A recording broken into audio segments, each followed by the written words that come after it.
Okay, here we go. We're live. What's happening, everybody?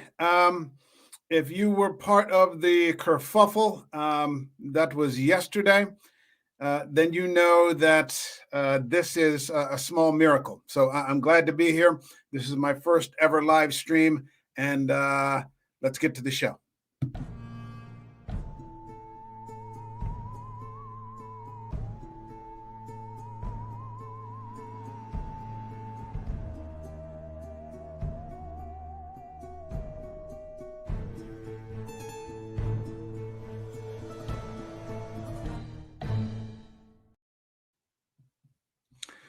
Okay, this is my first live stream, and I've been tagged by Mr. Knight, at the Nightwatch zone with the Horrorbles tag, which means that we're going to be picking from 10 specific categories, the quote unquote worst in those particular categories as named by Nightwatch. Now, to me, the catch is that what makes something the worst? What's I don't know what necessarily what may be the worst to you, maybe okay to me. So that's kind of what makes it cool, in that everybody is going to come up with a different answer. So let's get started. Let's not waste any time. My first category is the worst werewolf movie. And the worst werewolf movie for me is Weir. So a while back, I posted an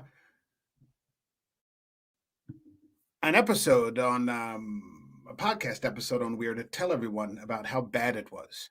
And the reason I stumbled into it was because I had recently watched another movie called Afflicted. And it was a fantastic vampire found footage movie. And for some reason, I got the idea that if there was, a good vampire movies coming out, then there must be a corresponding werewolf movie. And so I found Weir, and I was very excited to watch it and could not have been more disappointed.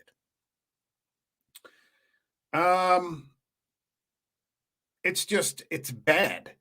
The potential for such a great movie is there, but it just never takes off. 60 minutes of the movie are in daylight, which is not good for a werewolf movie. The guy that they get to play the werewolf has fantastic potential. He just looks like a werewolf, but it never went anywhere. The guy, he was the antagonist. The guy they got to be the protagonist, who turned into another werewolf. Excuse me. He wasn't convincing at all, and the whole movie was just kind of disappointing. So just avoid Weir at all possible costs. Okay, that leads me to the next category, which is the worst horror remake. And for me, without question, the worst horror remake is Psycho. Why would anyone choose to remake this film? They have to realize the bar that I feel like people out there just must have fuck you money. And so they make these movies and they're like, fuck it. I don't care if it's going to be any good. We're just gonna make it anyway. And who cares if it sucks? I don't get it. And I could understand maybe the actors' enthusiasm to recreate such a classic and to give it their best shot. In this case, it was Vince Vaughn. I like Vince Vaughn. I don't have a problem with Vince Vaughn. Anne Heche. I don't really have an opinion on Anne Heche. I don't think I've seen any of her movies except for this. But where things really went wrong with this movie was they made it shot for shot exactly the same way that they made The original movie. The original movie. I mean, scene for scene, camera angle for camera angle. I remember there's one scene where Anthony Perkins is like chewing a sandwich and looking down at the woman he's about. Well, you don't know he's about to kill her, but or at some point he's going to kill her. But they had Vince Vaughn duplicate the exact same camera angle. Why? Why would you do that? I mean, I don't get it. It's a terrible movie. Yeah, just avoid it at all costs. Just save yourself some. That's like, what is it? 100 minutes you'll never get back. All right, real quick, I got my man Nightwatch in here. He says there's never been a more anticipated moment. Now, I don't know if that's true, but well, I'm glad that this is finally taken off. Robin Stone is in the house. What's up, Mike? Live, did you say? Anything can happen. Well, let's hope that nothing too dramatic happens and that we just have ourselves a nice stream. Eric is here. He said it's working. It's alive. That's right, man. That's right. From 1931 to 2021, 90 years later, that statement is still relevant. So thanks for that, brother. Knight is here again. And he says, preach it. I appreciate that. Knight here. I'm all for remakes, but a shot-for-shot remake is just plain pointless. Only two brief differences. Yeah, and what was with watching Vince Vaughn masturbate? Like, who wants to see that? Nobody wants to see that. I don't understand where that comes from. All right, let's not dwell because these are terrible movies and we shouldn't dwell on them. Okay, the next category is the worst Stephen King movie. And for me, without question, the worst Stephen King movie is Lawnmower Man. Oh, Lord. Jesus, Mary, and Joseph. What are these people thinking? Okay, I had done recently a podcast episode on the short story, The Lawnmower Man, which I thought was a fantastic short story. And if you haven't read it, go back and check out the episode. It's uploaded here on my YouTube channel. But it's the story of a man who actually calls a landscaping service and doesn't realize that he inadvertently contacts a company that's run by the god Pan.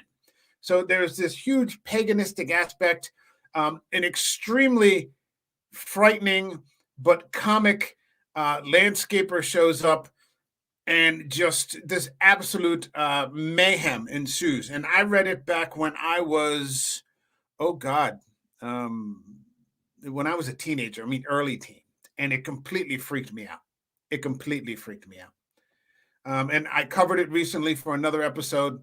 Now, here's the thing with the movie, getting to the movie. Yeah, okay, sure. You can make a story like they made with, Jeff Fahey and Pierce Brosnan. It wasn't necessarily a horrible movie, but it wasn't The Lawnmower Man. Like, The Lawnmower Man had absolutely nothing to do with that movie, except for the fact that Jeff Fahey, I think, was a landscaper, or he was like a intellectually challenged landscaper. Other than that, it had nothing to do with anything. And so I just didn't see the point. At some point, it just, I don't know what kind of,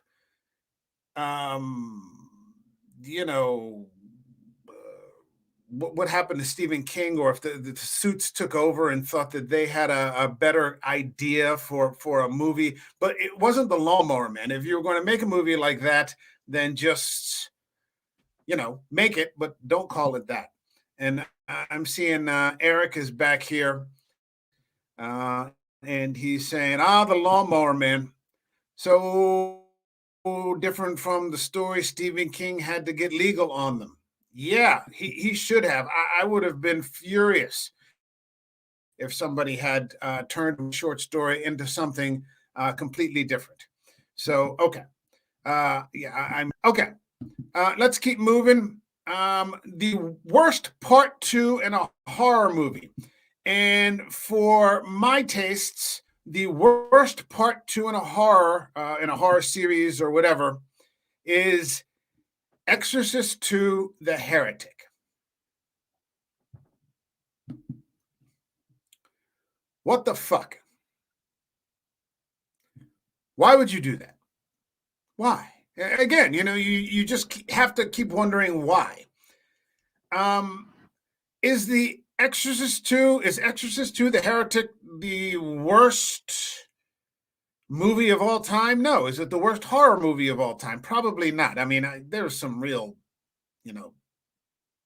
things floating in the toilet there that, have been made. And so this isn't that. And in fact, it's got a great cast. Max von Sydow came back. Linda Blair was there. I think Richard Burton was there. I think was Ellen Burstyn in that? I can't remember. What makes it the worst is how far, I don't think there's been a greater gap in how far one movie could fall from another.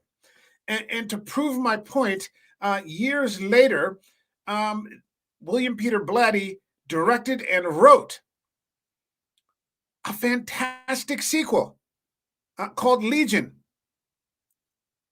which was made into The Exorcist 3. And Blatty actually remade Legion in film form, but again, I think the suits at Morgan Creek made him throw in an exorcist and an exorcism and a demonic possession and, all the things that you're supposed to see. And I don't even think he wanted to call it Exorcist 3. He wanted to call it Legion. But the suits took over because they said no one would recognize, what he was doing or make the necessary connections to make money. And I get it, they got to make money. I get it. And The Exorcist 3 is a solid, acceptable sequel in the canon. Even going so far as to go into that series they had. The first season, was it on Fox or FX or something like that with Gina Davis? That was a solid sequel or follow-up or, almost sort of a conclusion to the canon. And if you haven't seen that, go see that series. That's a fantastic series. Hold on. What's going on in the comments here? I've got more comments. Okay. Internet, Eric says the only nod to the original story was where the detective says a victim's family's remains are in the house bird bath. Okay, so we're going back to Lawnmower Man. Knight says the Howling 2 was worse. I got to disagree, and I saw with what you said about Howling 2 the other day. Sybil Danning. I was of the correct age where I could appreciate Sybil Danning's appearance in that. So, yeah, I got to disagree with you, but I see your point. That's right, James Earl Jones. Yeah, Eric's saying James Earl Jones was in that as well. That's right, I forgot. Yeah. Okay. And he's saying Exorcist 3 is so underrated. You're absolutely right. And Shout Factory released a Blu-ray with the ideas or the floor material, the stuff that never really got glossed up for Blatty's original film, Legion, and put that together and with two separate films in the same package. So you get Exorcist 3 and you get Blatty's version of Legion. And the Legion version is much more poignant, which is what Legion was. It's a fantastic book. If you ever have the opportunity, read Legion. Knight says, I love Exorcist 3. Yeah, man. What's not to love? And he's one more time. He's back with me and he's saying, what do we got here? Oh, we're doing a lot of yapping. That's all right, man. I'm glad you're here. Hey, here, thank you for supporting me. I appreciate it. I appreciate the tag. Okay. I don't want to stay with the next category, which is the worst final girl. Now, for me, the worst, I never thought of anything in terms of that, like final girls. And you're right. It is a kind of cliche with there's like one girl left or something like that. And there's always a girl, gratuitous nudity or whatever. But for my money, and for different reasons, my worst final girl was Wendy Torrance. And this is not a knock on Shelley Duvall's performance. It's the way she was written. She's just sort of, I remember that there was this television show on Bravo called the 100 Scariest Movies of All Time, and they would show it every Halloween, and it was 20 episodes for an hour, so it was like 5 hours long, and I could just sit there and watch all 5 hours. But I think in the top 10 or the top five was The Shining, and this one woman was saying, she goes, the scariest part about The Shining was that his wife, it wasn't that he was going crazy, is that they didn't realize how long he had been going crazy, how long that house had been taking possession of him. And like Shelley Duvall just never puts it together. No, excuse me, Wendy Torrance just never puts it together. She loves her family. She loves her husband. She loves Danny.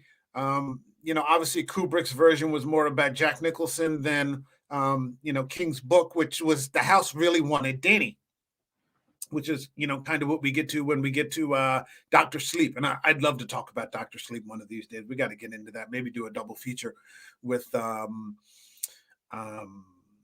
Shining and Dr. Sleep. I'd love to do double feature for that. That would be really cool. But she's kind of clueless. Maybe I've got it wrong, but that's always kind of how I've seen her. She's kind of clueless. She's not necessarily, she kind of tries to put up a fight at the end, but I don't know. You would have hoped for someone maybe King would have written someone with a little, if I had a criticism of The Shining, it was that, Wendy maybe could have put up a little more of a fight in the end. Okay. So I don't want to get into that too much. Knight says he loves that Bravo show. Yeah, man. That was the shit. That was the shit, brother. And I'm glad someone else knows what I'm talking about. And Eric's with me, and he says, I'm just glad you're not knocking Shelley's performance. I think she was great, especially considering how Kubrick was directing her. Okay, we're gonna have to talk about that at some point, because I'd love to hear about that. Was there bullying going on? Don't put it in the comments, but maybe you and I can get into that one time and talk about that. You and I have a double feature coming up soon, I think, with so that'll be good, and we can maybe shoot the breeze a little bit about Kubrick. Yeah, I'm not knocking her performance. She was really good. Okay, that brings me to the next category, which is, let's see, what's the next category? No. The most recent bad movie. And for my money, the most recent bad movie, horror movie that I've seen, there's a real piece of crap out there on Netflix called Devil's Gate. And Devil's Gate is so bad that I barely remember what it's about. I think it's the story of these cops that are investigating this man whose wife and children have disappeared, but it turns out they've been kidnapped by like alien demons or something. And Jonathan Frakes is in it. He's Lieutenant Riker from Star Trek Next Generation and Picard. And who else is in it? The guy who plays Bobby the Iceman in the X-Men, but it is B.A.D. And I didn't even finish it. I have to figure out how to get continue watching movies out of my my lineup, out of my queue that I don't want to watch, because that was just bad. And I hope not to have to visit that again. Eric's back, and Eric says absolutely, yeah, man, yeah, we'll hook it up. And I got Knight here. I spent a Halloween 1 year watching the 100 Scariest Moments. It was so fun. Oh, man. Since I came back to the States, I haven't gotten cable. I just got streaming services, and I miss things like that. Robin Stone, he's in the house. What's up, man? He says, Frakes is awesome, but admits he's a bad actor, prefers to direct. Not a bad actor. I can't act, but, it's just a bad movie. You line him up with something, and, I grew up watching those Next Generation movies and, or the Next Generation series. So, he wasn't particularly bad. That was a great series, and he played his part well.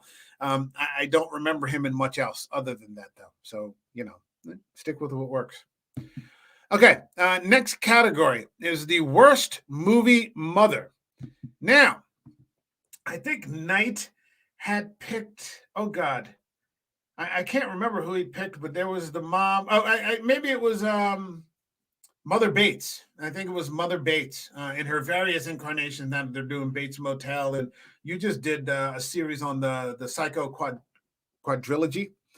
But for me, I went with and I went a little different in my interpretation of worst. And I'm not talking about worst performance or anything like that. So let's just get into it. I went with Annie Graham from Hereditary. And anytime I talk about Hereditary, I'm going to speak with a little bit of reverence because I stumbled into that movie one time by accident at about 1 o'clock in the morning. My tab, one of those things where you're laying in bed and I'm like, I can't sleep. I'm pull out the tablet, my headphones, and watch a movie. And within 10 minutes, I was just mesmerized by this movie. And 2 hours and 15 minutes later, or however long it was, I stopped and said to myself, this is the greatest horror movie I've ever seen, or the best horror movie I've ever seen since The Exorcist. Annie Graham is one of the more complicated characters I can remember in film. And when in just that one scene where she goes to the Survivors Anonymous meeting, Survivors Guilt meeting, and she starts reeling out her family history, you're just like, Jesus, holy shit. I don't think, yeah, I mean, just from where she starts at the beginning to how the movie ends, there's just, I don't think that there's a worse fate. So that's kind of what I'm looking at in terms of my interpretation. And again, sort of in a parallel, I'm looking at, how far, I mean, we're not talking about Exorcist 1 and 2 here, but how far she falls and descends. I mean, just and she goes through the basement into places that I didn't know existed. I didn't know those places existed, and I was just um, stunned when I saw that movie, and I'm surprised how few people have actually seen it. Yeah, it's something that's a hellish film. Um, Comments are kind of busy tonight. Kind of cool. And Knight is saying the scariest moments is on YouTube. Oh, if I want to watch it again, okay. And that's one of the cool things about smart TVs. I've got YouTube right on my TV, so like I watch podcasts. I've got Spotify on there, so I can I like to watch podcasts rather than listen. So yeah, that works. All right, that'd be cool. Norma Bates. Okay, so Knight is saying Norma Bates. Okay, so Miss Mother Bates. Hey, Soulless Trenchcoat is in the house. Hey, what's up, man? Thanks for stopping in. I appreciate you. Good to see you. Eric says, so many people tell me I need to see Hereditary. Holy shit, you haven't seen Hereditary. Everyone says it's incredible, but could be a hard watch at times. It's not easy. It's not easy. It's in my queue. I just haven't pulled the trigger on it yet. Man, put everything else after Hereditary. Like your very next movie should be Hereditary, but it's got to be one of those setups where there's no one to interfere with anything. You just have absolute quiet. It's a dialogue movie. It's everything. It's fantastic. And Knight saying hey to Trenchy, and yeah, back and forth. Eric saying hey Trenchy. Okay, so we're kind of wrapping it up here. We've got a few more categories, and that brings me to the worst horror movie kill.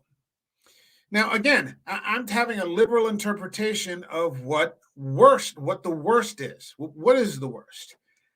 What makes it the worst? Is it the cheesiest? Is it the the most unfair? I mean, God, the person you're rooting for in the end. What makes it the worst? But for me, when I thought of it, there's only one person I thought of, and it was a person that popped right into my head. I really didn't give these too much thought because I think that kind of defeats the purpose and ruins the fun. Is Carrie Elways in Saw? Um, Now Saw came out almost 20 years ago, and I think they made like 9 or 10 of them. And I don't do that. Like you'll rarely get me past part two of something. Because I think when this list first came out, I said I'm going to be hell of a lot snobbier. So I kind of am going with more mainstream movies. I mean, some of the other tags I saw and some of the other movies I saw was, oh, yeah, like I'm not watching that at all. But for me, the worst horror movie kill is Carrie Elways and Saw. Um, I thought that Saw was kind of an original idea, and I forgot it was a James Wan film. So James Wan he made a pretty good damn film with that one.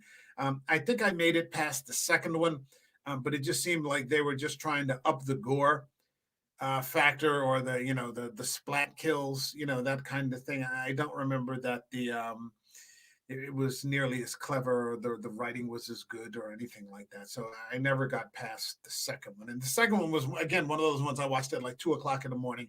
I can't sleep. So yeah, that's what ended up happening. But literally, Carrie Elway sawing off his own foot in a moment of blind desperation. At that time, and still maybe is probably one of the more cringy kind of deaths. I don't do the torture porn kind of thing, the torture horror kind of thing. Saw is about as far as I'm willing to go, and yeah, that was pretty awful. That was pretty awful. I like Carrie Elways. I mean, who doesn't like Carrie Elways? All right. Okay. Everybody just saying hey. Oh yeah. Hold on. I got night. Oh, hold on. Everybody's saying hey. Yeah. Thanks, Eric. Eric's glad the stream is working. Yeah. It's. I'm glad too, man. Compared to yesterday. Um, Trenchcoat Hereditary is okay, worth a watch for sure, man. I thought it was way better than okay, but to each his own. Um, Eric says, what does he say here? Speaking of James Wan directed movies, if you haven't seen Death Sentence with Kevin Bacon, get on. Okay, all right. Thank you. I'll look it right up. No problem on my end. Won't get me to say no. And Trent says I never got past the second one. Oh, second one I saw. Either only seen half of it, but the first one is dope. Yeah. I just thought that was an original idea that you have the serial killer, and maybe it's not an original idea because you had like John Doe, with the social commentary of what's going on in society, and so he's selecting these people, that are committing deadly sins, but I mean he has a social commentary. There's a rationale, that kind of makes sense, although it's completely sick. Even Hannibal Lecter maybe, was like killing people. He kills that one musician who can't play, that kind of thing. So this guy is going after people that are, either hypocrites or, faking illnesses, hypochondriacs, that kind of thing. But yeah, it was pretty cool. And Trent says, Death Sentence is dope, Eric. Okay, so cool. All right, I'll know to look. All right. That brings me, now I have 2 categories left. But this saved me a little trouble because I combined all of them. I can put those 2 together. So the worst horror movie villain and the worst horror movie franchise is, without question, this little plastic fucker. I can't stand this little bastard. I don't even want to say his name. He's annoying. Holy shit. Seriously? Okay, here's how you could have made that movie. Here comes a plastic doll with a knife. This is my shoe. Step on that little bastard until he's dead. And just keep on stepping. That's all you had to do. Holy shit. How have they made these movies over and over again? And no disrespect to Brad Dourif, because I love Brad Dourif and I love Jennifer Tilly. I don't think I ever got past the second one because just the whole premise, it's just insufferable. Terrible. The worst. I started to go with Jason Voorhees and the Friday the 13th. But you know something? Camp Crystal Lake is right here in New Jersey, so I can't hate on my fellow Garden Staters, even if they're serial killers. And if I hated on Jason Voorhees, then I'd have to hate on Michael Myers, and I am not going to go there. So yeah, I went with Chucky, who's just annoying. He's an annoying little shit, and somebody should have stepped on that little bastard a long time ago. And I see Trenchy. He, I think he agrees with me. He's like, yeah, nice.